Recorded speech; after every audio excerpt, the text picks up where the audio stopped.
Bonjour tout le monde, aujourd'hui, comme promis, nous allons fabriquer un beignet géant de 120 kg. Allez, c'est parti. On va au magasin. Nous avons acheté 6 litres de beurre, 40 kg de farine, « 40 kg de sucre, de nombreux paquets de mastic, de la levure chimique, de l'amidon, de nombreux colorants différents, des fraises congelées, «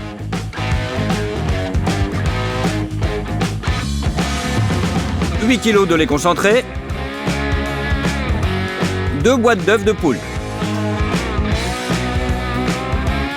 On met tout sur la caisse enregistreuse.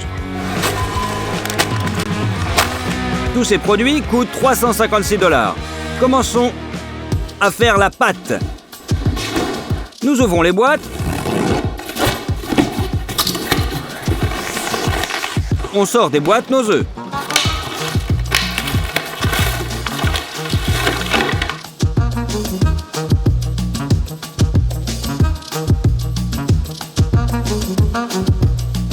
Nous cassons nos œufs de poule que nous avons mis dans 2 récipients en plastique. Maintenant, nous séparons chaque œuf en un jaune et un blanc. Rien de compliqué, mais nous en avons 630. Il a fallu 2 heures pour les séparer. C'est fait, nous avons complètement rempli les conteneurs. Maintenant, nous prenons 3 grandes bassines. On prélève les jaunes d'œufs à l'aide d'une tasse à mesurer. Et on verse la même quantité dans les bols.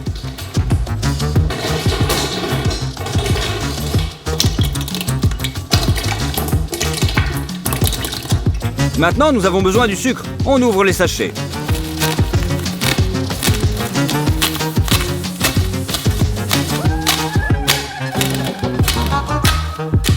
On verse 40 kg de sucre dans les bols.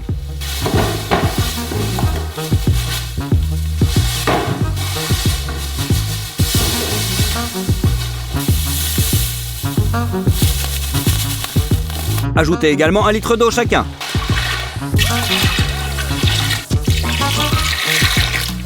Remuez avec un batteur de construction.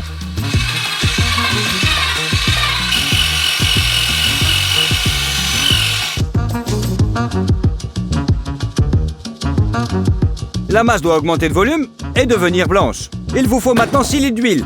On ouvre.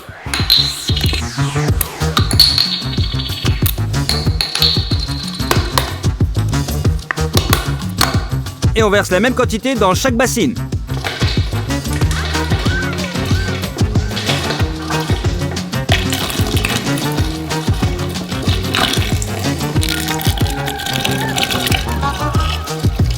Qu'est-ce qu'une pâte sans farine? On ouvre.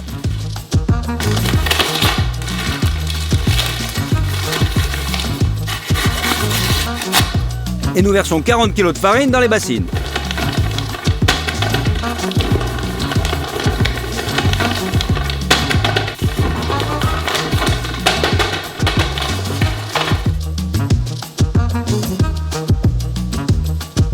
Et pour rendre la pâte plus moelleuse, nous ajoutons la levure chimique.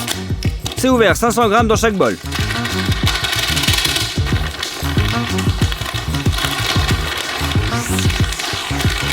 Une fois encore, nous mélangeons bien le tout avec un batteur de chantier. Au cours du processus, nous avons encore ajouté de l'eau, car la pâte est devenue très épaisse.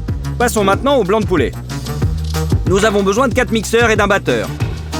Nous prélevons les blancs à l'aide d'un doseur et mettons exactement 300 ml dans le bol du batteur. Et pour les mixeurs, nous mesurons la moitié de la quantité, 150 chacun. Remplissez-les.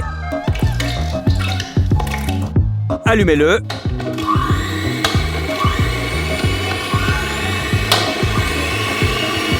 En ce moment, nous avons 5 portions de blanc qui battent en même temps. Attendons qu'ils moussent. Dans 2 bols, on envoie des blancs de 4 petits bols. Dans le 3e bol, le bol de la batteuse. Incorporez délicatement la mousse à la pâte à l'aide d'une spatule afin de conserver le maximum de bulles d'air.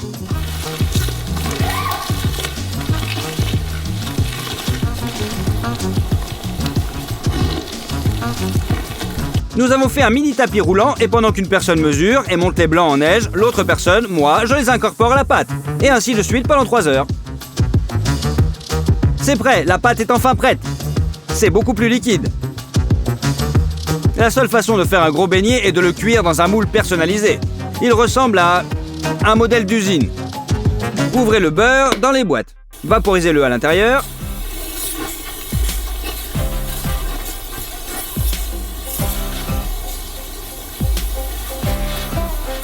Collez le papier cuisson dessus.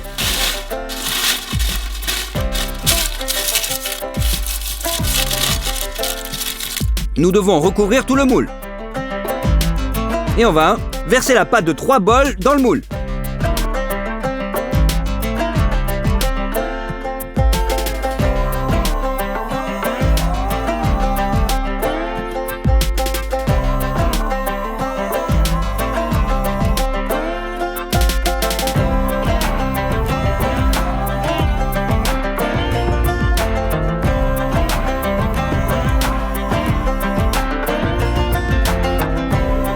C'est fait. Nous ferons cuire la pâte dans notre énorme four. L'ensemble pèse maintenant 150 kg avec la plaque de cuisson. Mettons-le dans le four.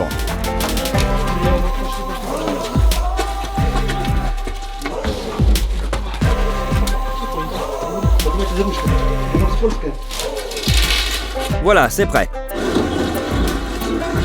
Mais ce n'est pas encore tout. Le moule doit être soulevé et mettez un roulement à billes dessous. Cette construction peut maintenant être tournée très facilement. Allumez les brûleurs. Fermez le four.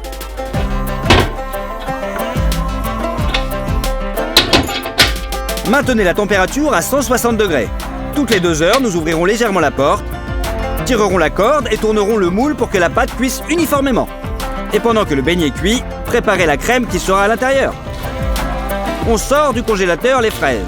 Versez dans une grande casserole.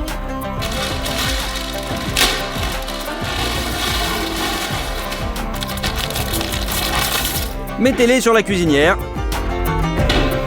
Une demi-heure pour que les fraises décongèlent et qu'il n'y ait plus de jus. Ajoutez 2 kg de sucre.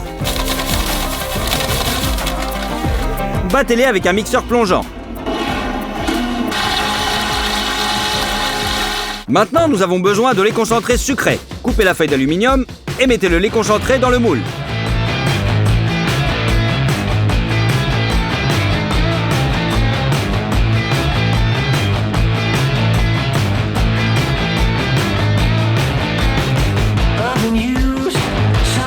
Étalez 2 kg d'amidon.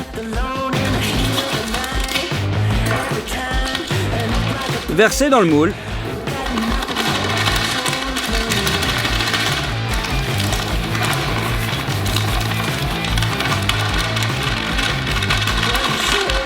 Pétrir jusqu'à ce que le mélange soit lisse. Utilisez un fouet pour briser les grumeaux autant que possible.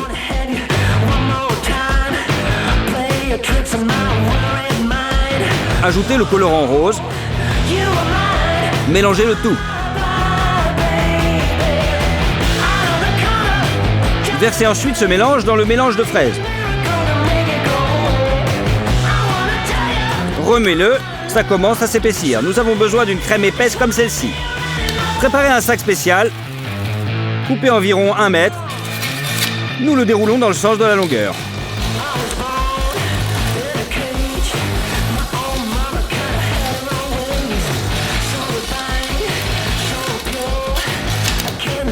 Trois de ces longs sacs se soudent en un seul grand.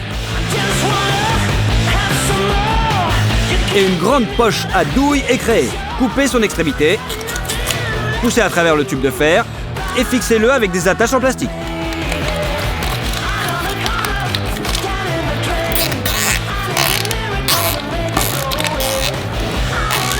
Et coupez l'excédent. Et remplissons le sac avec notre crème de baie.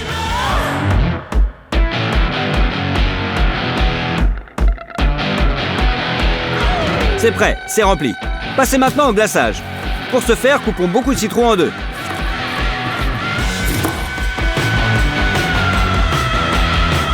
Utilisez cette machine spéciale pour les presser et en extraire le jus. Il presse le jus au maximum. C'est beaucoup plus pratique et plus rapide que les mains.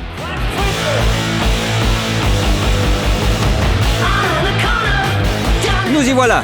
Il y a un bol entier de jus de citron acide. On va le teindre en rose.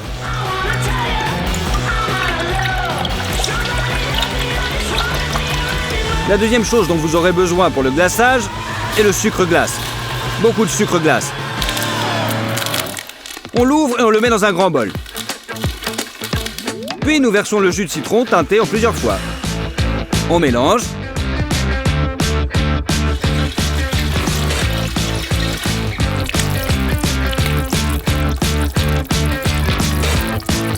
Puis on fait un glaçage épais de cette consistance. Pour la dernière étape préparatoire, nous ouvrons le mastic. Maintenant, il est un peu dur. Alors on l'a mis dans le micro-ondes. Il est beaucoup plus doux quand il est chauffé. Dans 4 briquettes de mastic, nous ajoutons différentes couleurs.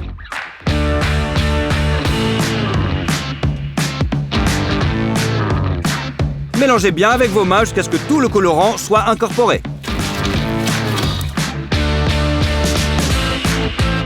C'est prêt. Nous transférons vers une forme carrée. Pressez le mastic avec les mains.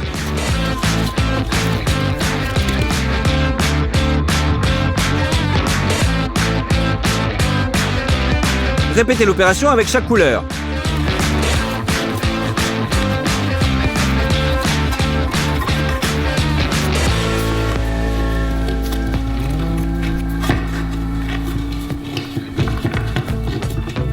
Puis on le coupe en tranches. Nous avons exactement ce qu'il nous fallait. Coupez toutes les couleurs. Le beignet est déjà prêt. On le sort du four et on l'emmène au studio. Nous avons mis un couvercle spécial dessus pour le retourner. Et puis, on le retourne. Voilà, c'est fait.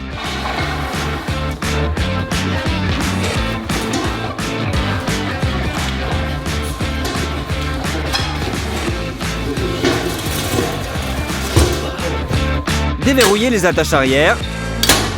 Soulevez-le. Déchirez tout le papier cuisson inutile.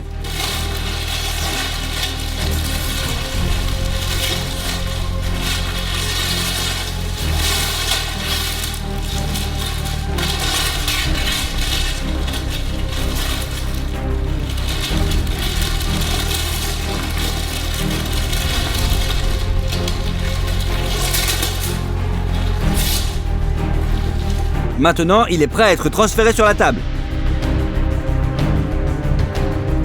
La forme est un peu fausse, mais ça ressemble à un beignet. Donc on pousse le sac de cuisson et on remplit avec plein de crème.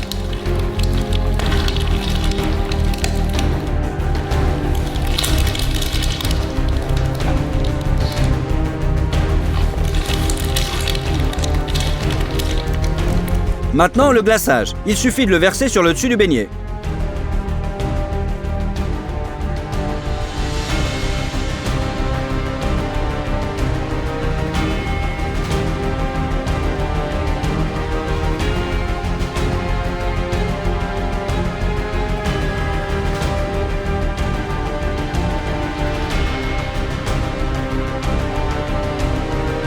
Et enfin, mettez des paillettes colorées dessus.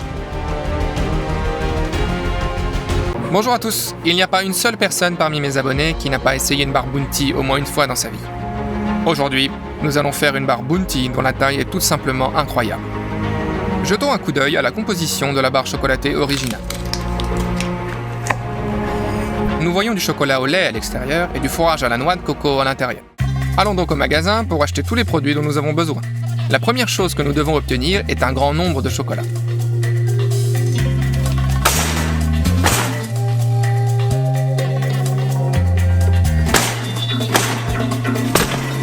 Nous en avons 150 dans le panier. Maintenant, la noix de coco râpée. Nous en avons besoin de beaucoup. 20 kilos.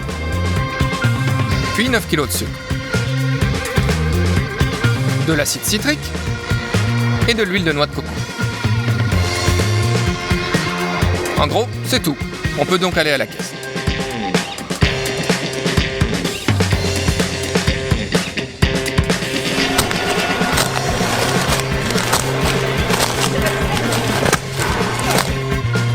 Cela nous a coûté 390 $. Commençons donc par avoir cette feuille de MD. Nous utilisons une règle et un crayon pour tracer une ligne.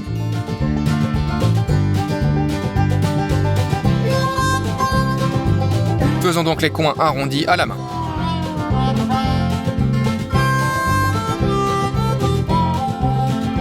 Et voilà, la forme du bounty que nous avons dessiné. Il reste à la découper avec une scie sauteuse électrique.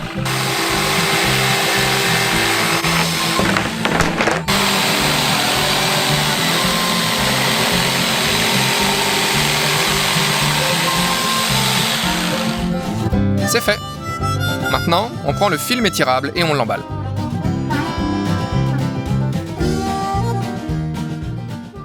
Ensuite, on prend 3 boîtes de chocolat au lait et un bol. Nous frappons les barres de chocolat contre la table. On ouvre. Et on secoue les morceaux de chocolat qui ont déjà été cassés dans le bol. Et on continue jusqu'à ce que le bol soit rempli jusqu'en haut. Et voilà, c'est fait. On verse de l'eau dans une casserole. On la met sur la cuisinière. Et on recouvre le bol avec le chocolat. Faisons maintenant fondre le tout dans un bain de vapeur, en remuant de temps en temps. Le chocolat est poreux, et lorsqu'il fond, son volume diminue considérablement. On en met encore un peu.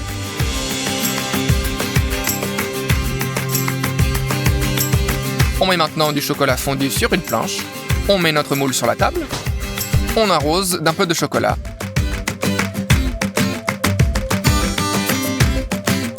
Et on l'étale. Recouvrons donc toute la surface du moule.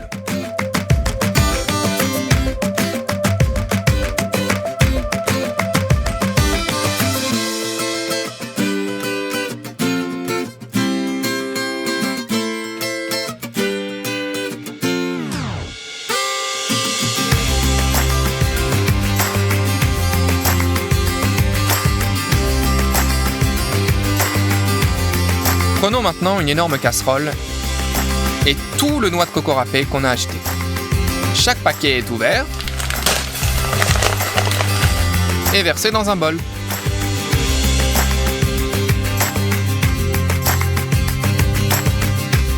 Voilà tout. Il y a presque 20 kg de noix de coco dans le pot. Il nous faut maintenant 4 kg d'huile de noix de coco. On ouvre une boîte de conserve et on la met aussi dedans.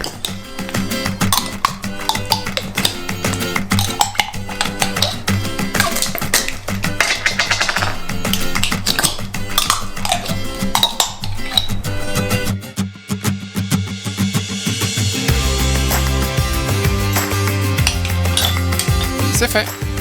Il nous faut maintenant du sucre et de l'acide citrique. Nous en faisons cuire le sirop inverti dans 2 pots. On ouvre un paquet de sucre. On mesure 300 g sur la balance. Et on le verse dans un bol. Et dans le deuxième bol, également 300 g. On a aussi besoin d'eau. On mesure 130 ml. Et on le verse dans le sucre. Maintenant, allumons la cuisinière au maximum et attendons jusqu'à ce que le sirop bouille. On veille à utiliser un thermomètre. Dès que la température a atteint 107 degrés, on déplace les pots sur une planche. Ajoutons un peu d'acide citrique et remuons.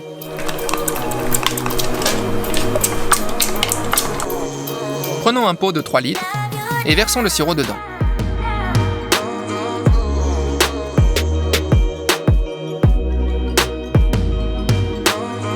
Entre chaque nouvelle préparation de sirop, le pot devait être nettoyé de l'ancien sirop.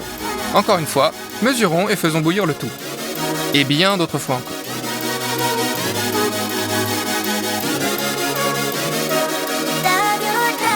Un seul pot est rempli. Mais ce n'est pas suffisant. Après 4 heures supplémentaires, nous avons fait bouillir 8 litres de sirop. Il ne reste plus qu'à verser le sirop dans la marmite et à le remuer. Mais j'ai ensuite réalisé qu'il y aurait très peu de remplissage.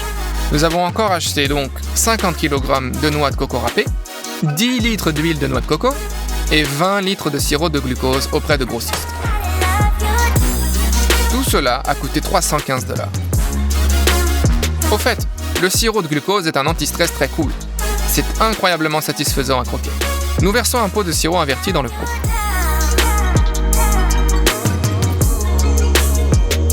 Ouvrons le sirop de glucose et remplissons le pot afin de savoir quelle quantité nous allons ajouter.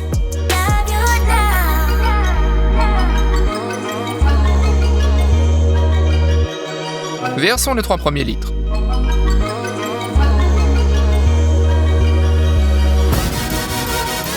Puis encore 1,5 litre.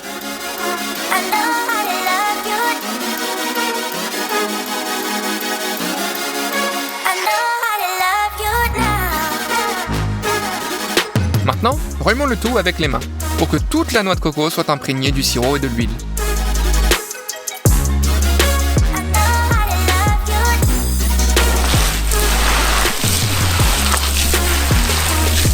La masse est lourde et visqueuse, ce qui la rend très difficile à mélanger. Après 20 minutes, j'ai bien mélangé le tout. Notre chocolat s'est depuis longtemps fixé sur le moule.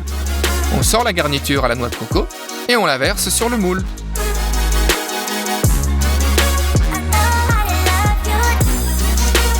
On étale le mélange uniformément avec les mains.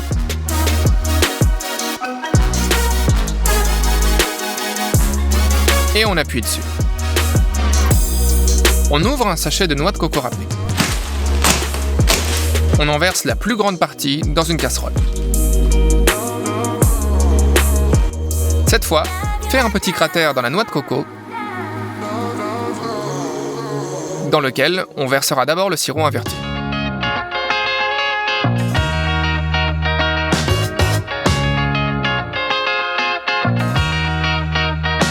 Puis, le sirop de glucose.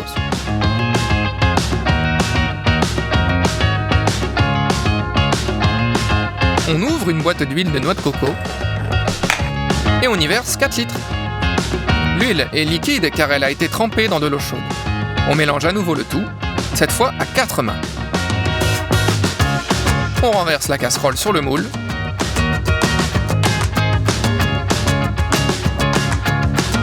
Et on étale. Ensuite, nous faisons le 3e et dernier pétrissage.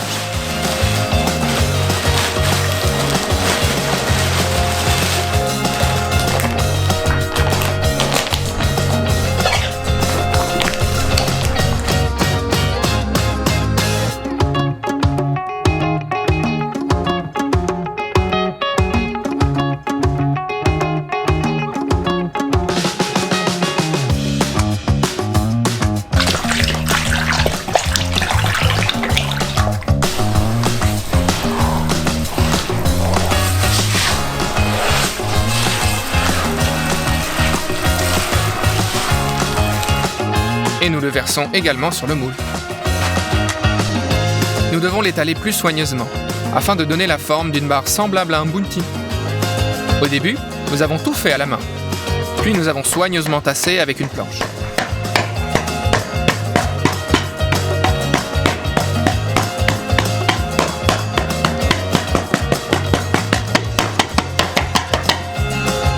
Voilà tout. Après 2 heures de travail acharné sur la moulure, nous avons obtenu ce dont nous avons besoin. Nous prenons tous les chocolats restants, nous les frappons sur la table, on les ouvre et on les renvoie dans le bol.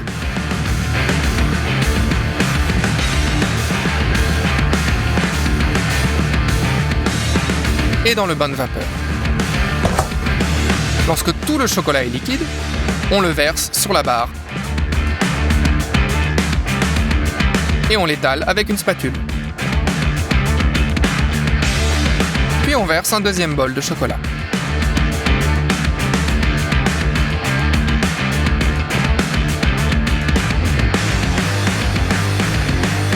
Ouvrons tous les espaces.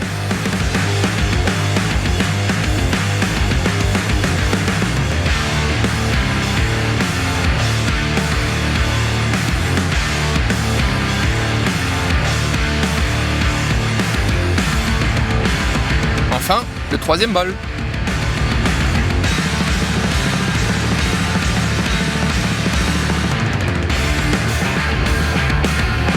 Nous avons épuisé tout le chocolat que nous avons acheté. Nous avons dû retourner au magasin et acheter beaucoup plus de barres de chocolat. Ils nous ont coûté 192 $. Le chocolat qui a coulé, nous l'avons récupéré sur la feuille d'aluminium pour le remettre dans le bol. Nous allons juste le faire fondre. Voici le nombre de chocolats que nous devons décomposer. Nous utiliserons 2 bols pour accélérer le processus.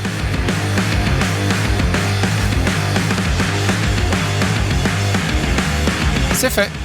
Nous les mettons dans un bain de vapeur. Nous attendons qu'ils fondent, puis nous le décomposons encore un peu plus. Cela fait 2 bols complets de chocolat chaud. Mais ce n'est pas tout. Nous prenons du beurre et en ajoutons une bonne quantité dans chaque bol. Le beurre rendra le chocolat plus fluide. Nous mélangeons tout ça bien et le versons sur la barre. Regarde comme le chocolat est magnifiquement emballé.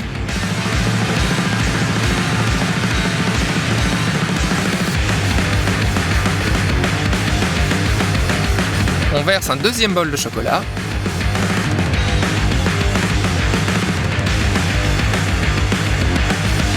Et on le répartit. Encore plus de chocolat.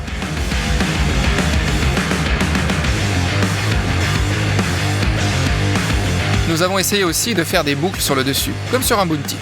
Mais ça ne s'est pas si bien passé. C'est pourquoi nous avons versé un dernier bol de chocolat pour aplanir les éventuelles irrégularités. Après 3 jours de travail jusqu'à 2h du matin, notre énorme barre bounty est enfin prête. Après avoir compté tous les produits que nous avons utilisés, il s'est avéré que ce méga monstre pèse 134 kg. Et il y a 643 000 calories dans cette barre chocolatée. C'est beaucoup. Ouvrons-le donc enfin. Nous couperons soigneusement le chocolat avec une scie à métaux. Et pour le remplissage, j'ai acheté une grande machette. Découpons donc la barre.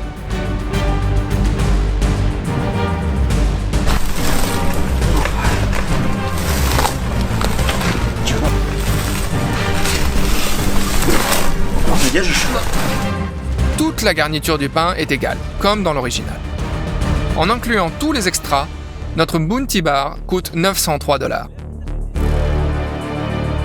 Nous avons coupé un petit morceau.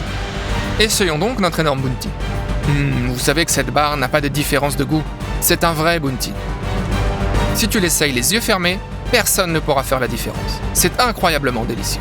Maintenant, c'est à toi de choisir quelle barre chocolatée nous ferons ensuite. Dans les commentaires, écris donc Wanzai. Fais une énorme barre de Milky Way, ou de Twix, ou de Nuts. Quel que soit le commentaire le plus populaire, je le ferai. Appuie sur like, et plus la vidéo obtient de likes en peu de temps, plus vite nous commencerons à élaborer un plan pour fabriquer une énorme barre chocolatée. N'oubliez pas de vous abonner à ma chaîne et de partager ça avec vos amis. À bientôt!